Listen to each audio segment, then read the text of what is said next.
নমস্কার বন্ধুরা, আমি অনির্বাণ বিশ্বাস, assistant commissioner of revenue WBCS। তো বহুদিন পর আমি এমসিকিউ ভিডিও নিয়ে এসেছি। আজকে আমি ফান্ডামেন্টাল রাইটসের যত ইম্পর্টেন্ট কোশ্চেন আছে সেগুলো অ্যানালিসিস করে টপ 50টা এমসিকিউ আমি নিয়ে এসেছি। এই 50টা এমসিকিউ যদি তোমরা করতে পারো, ফান্ডামেন্টাল রাইটস নিয়ে আর কোনো পরীক্ষায় তোমাদের কোনো প্রশ্ন আটকাবে না। তো চলো বন্ধুরা, দেরি না করে শুরু করা যাক। প্রথম প্রশ্ন বলছে, ভারতীয় সংবিধানের কোন ধারায় স্টেট শব্দের সংজ্ঞা দেওয়া হয়েছে? তো বন্ধুরা মনে রাখবে যে আমাদের সংবিধানে স্টেট বলতে শুধুমাত্র কিন্তু সরকার নয়, অনেক কিছু বোঝানো আছে। আর্টিকেল 12-এ স্পষ্ট বলা আছে যে স্টেট মানে হচ্ছে union government, state government, parliament, legislature, local authorities যেমন পঞ্চায়েত, মিউনিসিপ্যালিটি এবং অন্যান্য সমস্ত অথরিটিস যেগুলো সরকারি নিয়ন্ত্রণে আছে। তাই এখানে আর্টিকেল 12 হচ্ছে রাইট অ্যান্সার।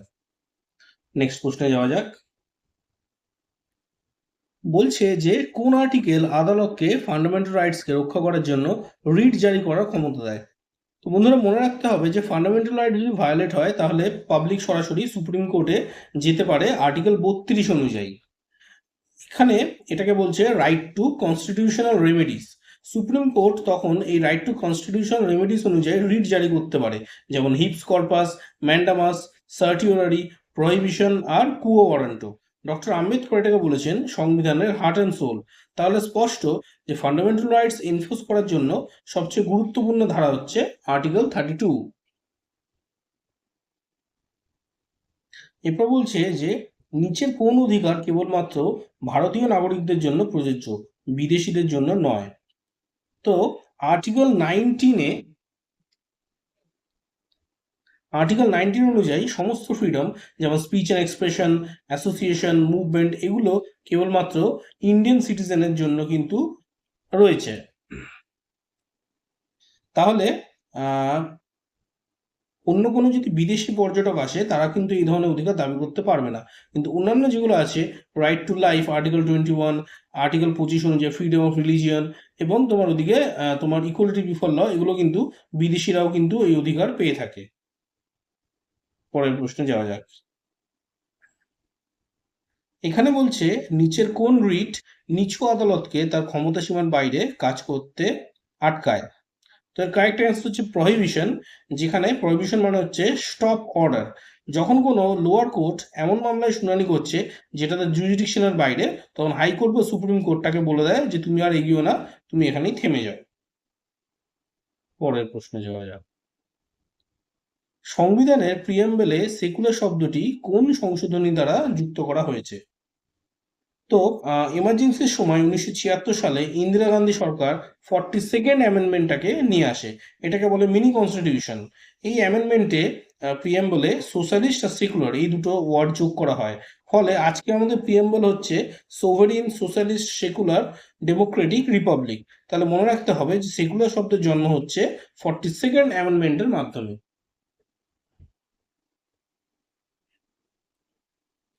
কোন ফান্ডামেন্টাল রাইট দোকান, হোটেল, রেস্তোরাঁ এগুলো পাবলিক প্লেসে সমান প্রবেশের অধিকার দেয়?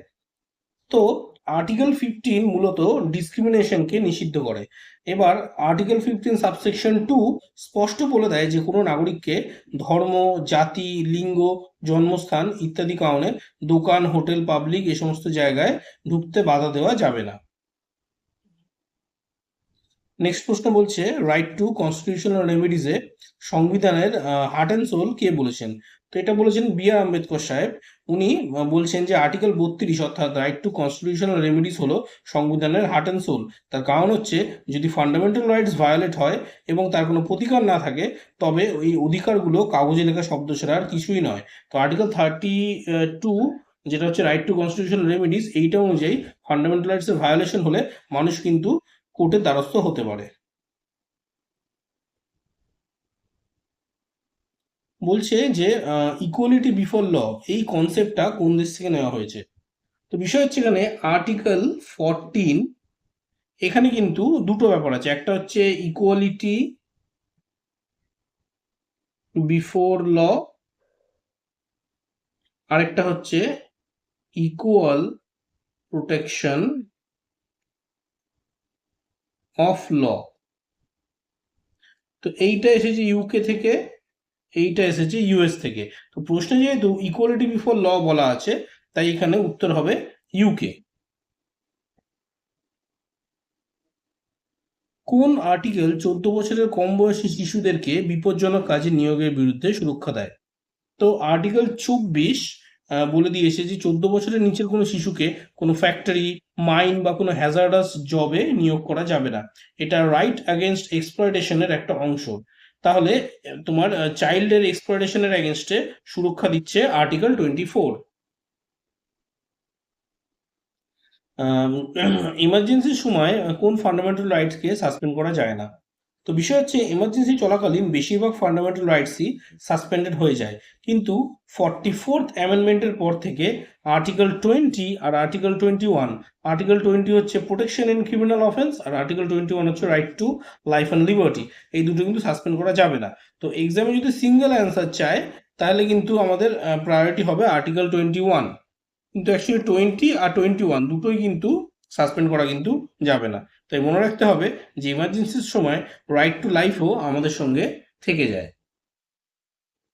বন্ধুরা, আমার অ্যাচিভ 360 ব্যাচ চলছে, যেখানে পশ্চিমবঙ্গে প্রথমবার একজন ডাব্লিউবিসিএস গ্রুপ এ অফিসার, অর্থাৎ আমি নিজে সমস্ত সাবজেক্ট অনলাইন ক্লাসের মাধ্যমে পড়াবো, যেমন descriptive Bengali, descriptive and objective English, history, geography, physics, chemistry, biology, EVS, traditional GK, economy, polity, math এবং জিআই।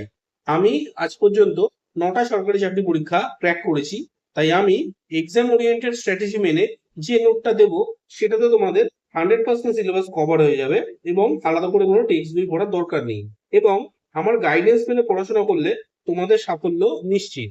এই নোটটা থাকবে বাংলা এবং ইংলিশ দুটো ভাষাতেই। এই একটা কোর্সের মাধ্যমে তোমরা ডাব্লিউবিসিএস সহ পিএসসির অন্যান্য সমস্ত পরীক্ষা, প্রাইমারি পরীক্ষা, আবার এসএসসি সিজিএল সহ এসএসসি অন্যান্য সমস্ত পরীক্ষা, রেলের পরীক্ষা, পুলিশের পরীক্ষা, ডিফেন্সের পরীক্ষা, সবকিছুর একটা কমন প্রিপারেশনের মাধ্যমে তোমাদের প্রস্তুতি হয়ে যাবে। এটা একটা 12 মাসের কোর্স এবং এর মান্থলি ফিস মাত্র 600 টাকা। তোমরা এই কোর্সটা 2 বছর ধরে অ্যাক্সেস করতে পারবে। আমার ডাব্লিউবিসিএস এর জন্য অপশনাল সাইকোলজির ব্যাচ চলছে, যেখানে আমি নিজে সাইকোলজির সমস্ত চ্যাপ্টার অনলাইন ক্লাসের মাধ্যমে পড়াবো এবং আমি নিজে যে নোটটা পরীক্ষার খাতায় লিখে ডাব্লিউবিসিএস অফিসার গ্রুপ এ পোস্টে সিলেক্টেড হয়েছি, সেই একই নোট তোমাদেরকে দেবো বাংলা এবং ইংলিশ দুটো ভাষাতেই। এতে তোমাদের 100% সিলেবাস কভার হয়ে যাবে এবং আলাদা করে কোনো টেক্সট বই পড়ার প্রয়োজনীয়তা নেই। এর ফিস হচ্ছে 500 টাকা প্রতি মাসে এবং এটি 12 মাসের কোর্স এবং তোমরা 2 বছরের জন্য অ্যাক্সেস পেয়ে যাবে। কোশ্চেন নাম্বার 11 বলছে ইলিগাল ডিটেনশনের ক্ষেত্রে কোন রিট জারি করা হয়? রাইট অ্যান্সার হচ্ছে হিপস কর্পাস। হিপস কর্পাস হচ্ছে একটা ল্যাটিন শব্দ যার মানে হচ্ছে টু হ্যাভ দ্য বডি।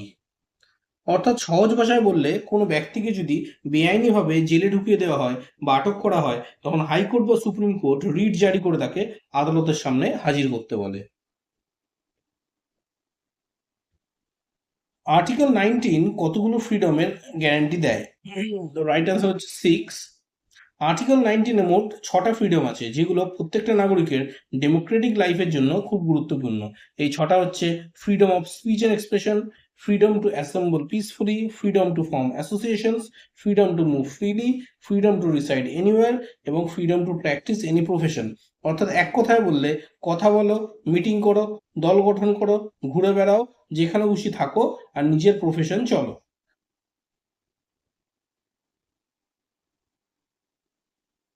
প্রশ্ন বলছে যে ভারতের ফান্ডামেন্টাল রাইটস কোথা থেকে নেওয়া হয়েছে? তো ফান্ডামেন্টাল রাইটস বেসিক্যালি আমাদের আমেরিকান কনস্টিটিউশন থেকে নেওয়া হয়েছে, কারণ আমেরিকার বিল অফ রাইটস এটা কিন্তু খুব বিখ্যাত। যেমন আমরা আমেরিকার freedom of speech, religion, equality before law, এগুলো সব ইন্সপিরেশন আমরা আমেরিকা থেকে নিয়েছি। তাই ফান্ডামেন্টাল রাইটস হচ্ছে ইউএস কনস্টিটিউশন থেকে নেওয়া। রাইট টু এডুকেশন এটা কোন আর্টিকেলে ফান্ডামেন্টাল রাইট করা হয়েছে? তো 2002 সালের 86 অ্যামেন্ডমেন্ট অনুযায়ী 6 থেকে 14 বছর বয়সী প্রত্যেকটা শিশুর জন্য ফ্রি অ্যান্ড কম্পালসারি এডুকেশন দিতে হবে, এটাই আর্টিকেল 21A তে বলা হয়েছে। আনটাচেবিলিটি এটা অ্যাবলিশ করা হয়েছে কোন আর্টিকেল? আর্টিকেল 17 হচ্ছে রাইট অ্যান্সার, যেখানে untouchability is abolished and is practice in any form is forbidden. আগেকার দিনে কিছু সমাজে মানুষদের ছুতে দেওয়া হতো না বা মন্দিরে ঢুকতে দেওয়া হতো না। তো কনস্টিটিউশন এই ধরনের অমানবিক প্রথাকে সম্পূর্ণভাবে নিষিদ্ধ করেছে। আর্টিকেল 18 কি অ্যাবলিশ করছে? তো আর্টিকেল 18 অ্যাবলিশ করছে কিছু টাইটেলস, যেমন হচ্ছে তোমার মহারাজা, রায় বাহাদুর, জমিনদার, এগুলো শুধুমাত্র মিলিটারি বা একাডেমিক টাইটেল যেমন ডক্টর, প্রফেসর এগুলোকে রাখা যাবে। এইভাবে কনস্টিটিউশন নিশ্চিত করেছে যে সমস্ত নাগরিক ইকুয়াল ইন স্ট্যাটাস হবে এবং কেউ জন্মসূত্রে কোনো বিশেষ সুবিধা কিন্তু এখানে পাবে না।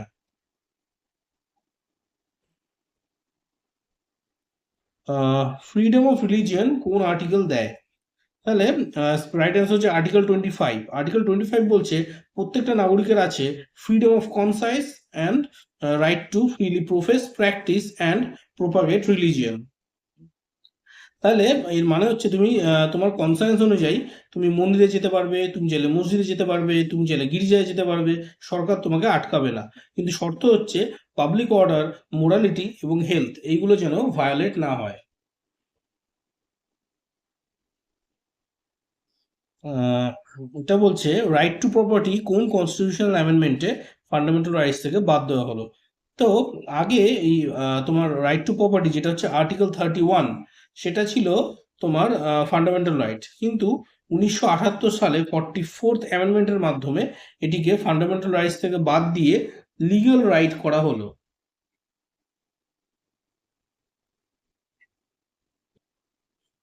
লিগ্যাল রাইট করা হলো, যেটা আর্টিকেল 300A এর মাধ্যমে।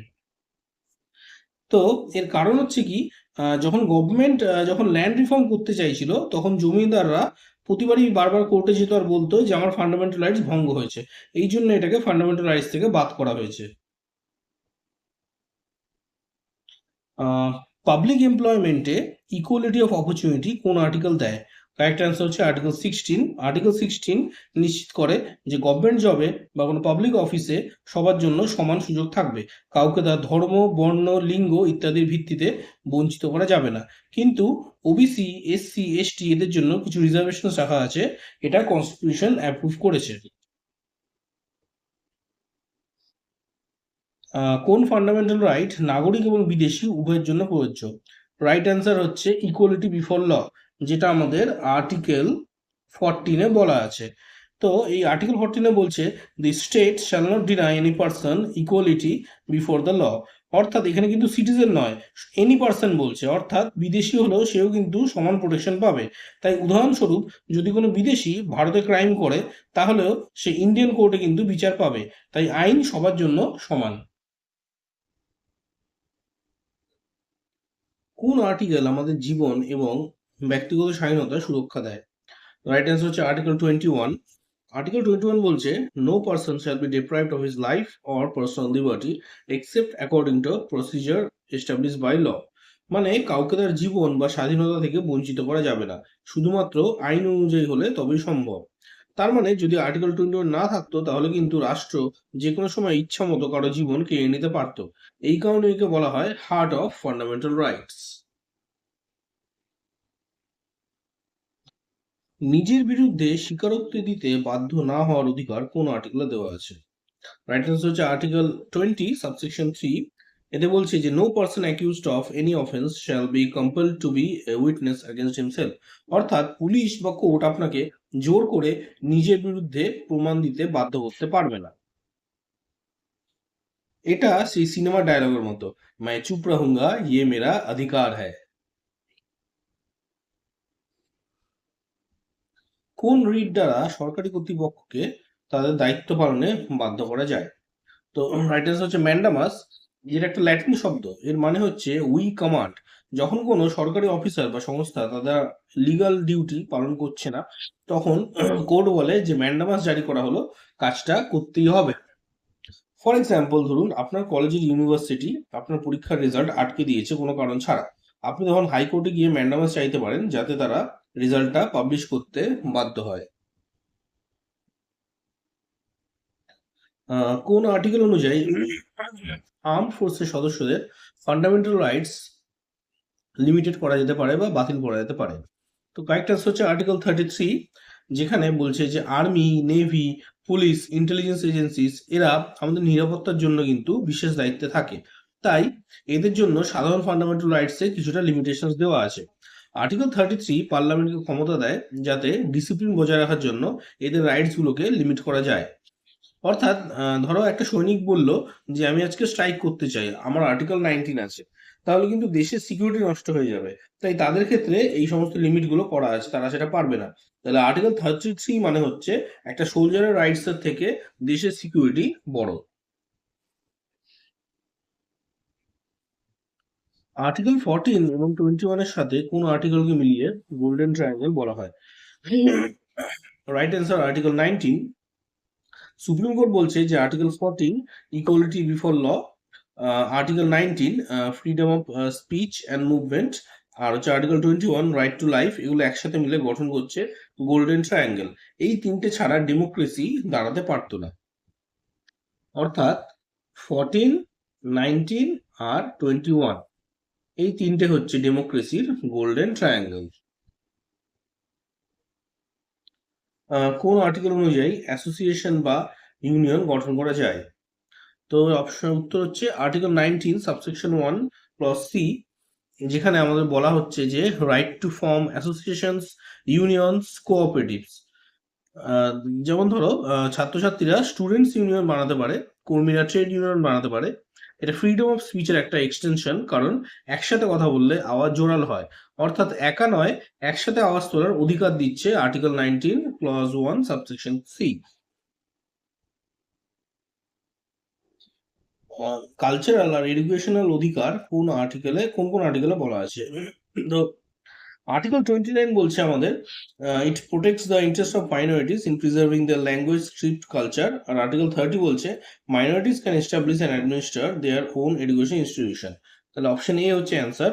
তো একটা এক্সাম্পল দিই, কোনো অ্যাংলো ইন্ডিয়ান স্কুল, মাদ্রাসা, খ্রিশ্চিয়ান মিশনারি কলেজ সব আর্টিকেল 30 প্রোটেকশন পায়। তো মেনলি তোমার আর্টিকেল 29 আর 30, এটা হচ্ছে কালচার আর এডুকেশনাল সেফগার্ড ফর মাইনরিটিস। কোন বিখ্যাত মামলায় সুপ্রিম কোর্ট ঘোষণা করে যে রাইট টু প্রাইভেসি হলো ফান্ডামেন্টাল রাইটস? রাইট অ্যান্সার হচ্ছে Puttaswamy case. Justice K S Puttaswamy versus Union of India 2017, এই মামলায় সুপ্রিম কোর্ট বলেছিল যে privacy is part of article 21। মানে আপনার ফোন কল, আপনার হোয়াটসঅ্যাপ চ্যাট, আপনার পার্সোনাল ডেটা, এগুলো আপনার অধিকার, এটা রাষ্ট্র ইচ্ছা মতো দেখতে পারবে না। এটা ছিল একটা আধার কেসের জাজমেন্টের অংশ। অর্থাৎ right to privacy is also a fundamental right. ধর্ম, জাতি, লিঙ্গ বা জন্মস্থানের ভিত্তিতে বৈষম্য নিষিদ্ধ করেছে কোন আর্টিকেল? আর্টিকেল 15, এর উপর একটা আয়ুষ্মান খুরানা সিনেমা বেরিয়েছিল। এই আর্টিকেল 15 পরিষ্কার বলে দেওয়া আছে যে no discrimination by the state on religion, race, caste, sex, place of birth. তো যদি আর্টিকেল 15 না থাকতো, তাহলে কেউ বলতেই পারতো যে এই চাকরিটা শুধু একটা নির্দিষ্ট ধর্মের জন্য, অন্য ধর্মের মানুষ করতে পারবে না। কিন্তু আমাদের সংবিধান বলছে ইন্ডিয়া হচ্ছে একটা সমান খেলার মাঠ, তাহলে তোমার ডিসক্রিমিনেশনের এখানে কোনো জায়গা নেই। ধর্মীয় স্বাধীনতার অধিকার বলতে নিচের কোনটি অন্তর্ভুক্ত? Right two propagate religion. Article 25 থেকে 28 এখানে ধর্মীয় স্বাধীনতা নিয়ে বলা আছে। এর মধ্যে তোমার practice, prophase and propagate religion, এইটাই হচ্ছে এখানকার অ্যান্সার। কিন্তু খেয়াল রাখতে হবে যে প্রোপাগেট মানে প্রচার করা, জোর করে অন্যকে কনভার্ট করানো নয়। যেমন আপনি মাইক হাতে গান গেয়ে নিজের ধর্মের প্রচার করতে পারেন, কিন্তু কাউকে ভয় দেখিয়ে বা টাকার লোভ দিয়ে ধর্মান্তর করা কিন্তু যাবে না।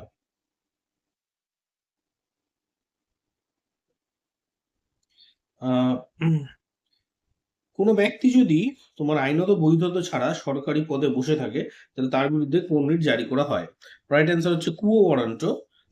এই কুয়ো ওয়ারান্ট মানে হচ্ছে বাই হোয়াট অথরিটি। মানে আপনি যদি কোনো পদে বসেন অথচ সেই পদে বসার যোগ্যতা আপনার নেই, তখন আদালত প্রশ্ন করবে এই চেয়ারটা আপনি কোন অধিকারে দখল করে বসেছেন। রাইট টু ইকুয়ালিটি এর মধ্যে কোন কোন আর্টিকেলের মধ্যে রয়েছে? তো রাইট অ্যান্সার হচ্ছে অপশন এ, আর্টিকেল 12 থেকে আর্টিকেল 18। তো ইকুয়ালিটি বলতে বোঝায় সবার জন্য সমান সুযোগ আর সমান অধিকার। তো আর্টিকেল 12 থেকে 18-এর মধ্যে আর্টিকেল 14 হচ্ছে ইকুয়ালিটি বিফোর ল, আর্টিকেল 15 হচ্ছে নো ডিসক্রিমিনেশন, আর্টিকেল 16 হচ্ছে equal opportunity in jobs, article 17 হচ্ছে অ্যাবলিশন অফ আনটাচেবিলিটি, আর্টিকেল 18 হচ্ছে অ্যাবলিশন অফ টাইটেলস। এগুলো ছাড়া তোমার সমান অধিকার ভিত্তিক ডেমোক্রেসি দাঁড়াতে পারতো না।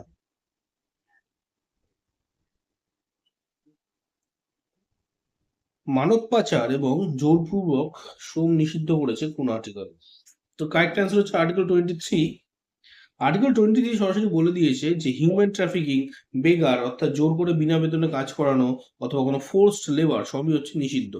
আগে যেরকম জমিদাররা চাষিদের বিনা মজুরিতে খাটাতেন, কিন্তু স্বাধীনতার পর সংবিধান এসে বললো যে এগুলো সবকিছু নিষিদ্ধ। আর্টিকেল 24 অনুযায়ী কত বছরের কম বয়সী শিশুকে কাজে লাগানো নিষিদ্ধ? রাইট আনসার হচ্ছে 14 ইয়ার্স।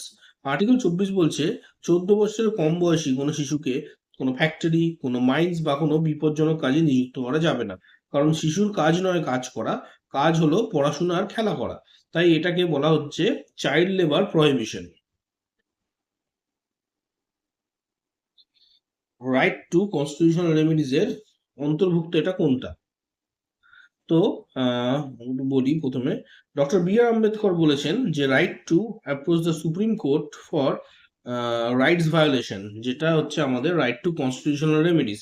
এটা আমাদের heart and soul of the constitution. তার কারণ ফান্ডামেন্টাল রাইটস থাকলেও যদি সেগুলো ভাঙলে আপনি কোর্টে যেতে না পারেন, যদি সেটা সুরক্ষা কবচ না থাকে, তাহলে সেই অধিকার শুধুমাত্র কাগজে কলমে থেকে যাবে। তাই আমাদের সুপ্রিম কোর্ট আর্টিকেল 32 অনুযায়ী আমাদের তাদের দরজায় যাওয়ার অধিকার দেয়।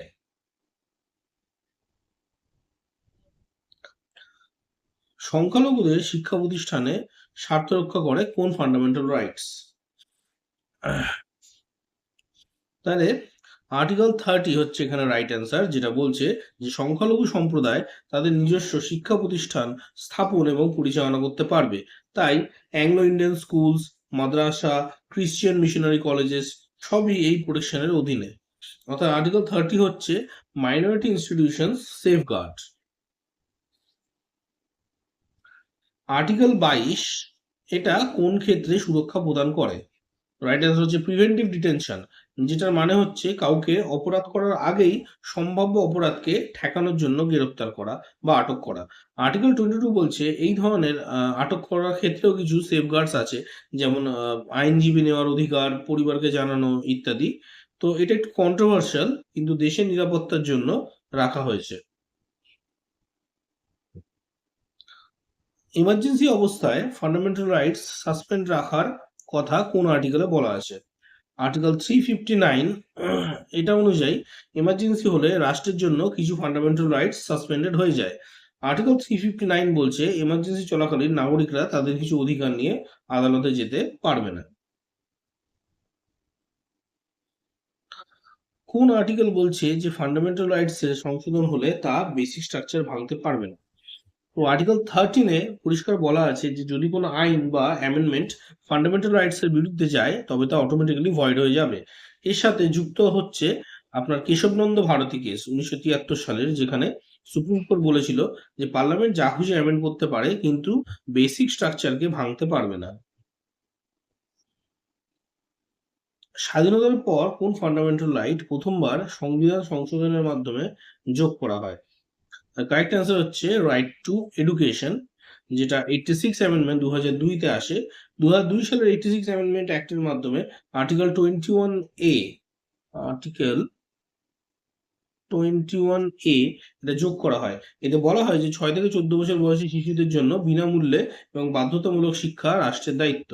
এটা আসলে আর্টিকেল 21 এর একটা এক্সটেনশন, যেটা হচ্ছে ডিগনিফাইড লাইফ, মানে শিক্ষার সুযোগও থাকা চাই। নিচের কোনটা ফান্ডামেন্টাল রাইট নয়? রাইট টু ভোট এটা হচ্ছে খুব গুরুত্বপূর্ণ একটা অধিকার, কিন্তু এটা ফান্ডামেন্টাল রাইট নয়।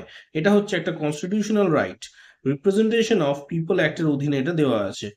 অন্যান্য রাইটস গুলো সবই ফান্ডামেন্টাল রাইটস এর মধ্যে পড়ছে। তার মানে ভোটিং হচ্ছে আমাদের constitutional power, not a fundamental right. Right two information, RTI, এটা কোন ধরনের অধিকার? এটা একটা লিগ্যাল রাইট। আরটিআই অ্যাক্ট 2005 সালে এসেছিল, এটা আইন দ্বারা এনফোর্সিয়েবল, তাই এটা লিগাল রাইট। তবে সুপ্রিম কোর্ট বলেছে যে এই আর্টিকেলটা এটা হচ্ছে আর্টিকেল 19 ক্লজ 1 সাবসেকশন এ, অর্থাৎ ফ্রিডম অফ স্পিচের একটা এক্সটেনশন হিসেবে কিন্তু দাঁড়ায়। রাইট টু এডুকেশন, এটা কোন বয়সে বাচ্চাদের জন্য অ্যাপ্লিকেবল? এটা আমি একটু আগেই বললাম, 6 থেকে 14 বছর বয়সীদের জন্য আর্টিকেল 21A অনুযায়ী এসছে। ধর্ম পালন, প্রচার এবং প্রসারের স্বাধীনতা কোন আর্টিকেল দেয়? এটাও আমি একটু আগে বলেছি, আর্টিকেল 25, যেখানে প্র্যাকটিস, প্রোফেস এবং প্রোপাগেট এগুলোর রাইটস পাওয়া যায়। তবে এখানে কিন্তু জোর করে কনভার্সনের অধিকার কিন্তু নেই।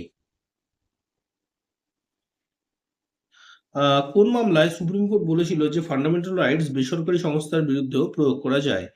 তাহলে ভিশাখা ভার্সাস স্টেট অফ রাজস্থান 1997, এই কেসটায় সুপ্রিম কোর্ট বলেছিল যে sexual harassment at work place নিয়ে একটা গুরুত্বপূর্ণ গাইডলাইন, যেখানে কোর্ট বলেছিল যে ফান্ডামেন্টাল রাইটস, বিশেষ করে আর্টিকেল 21, আর্টিকেল 14, এগুলো প্রাইভেট বডিজের বিরুদ্ধেও কিন্তু এনফোর্সিয়েবল। তার মানে ভিশাখা কেস এই অনুযায়ী আপনার ফান্ডামেন্টাল রাইটসটা প্রাইভেট এমপ্লয়ারদের উপরও কিন্তু প্রযোজ্য হচ্ছে। রাইট টু লাইফ, এটা এর মধ্যে কোনটার মধ্যে অন্তর্ভুক্ত? Right to clean environment.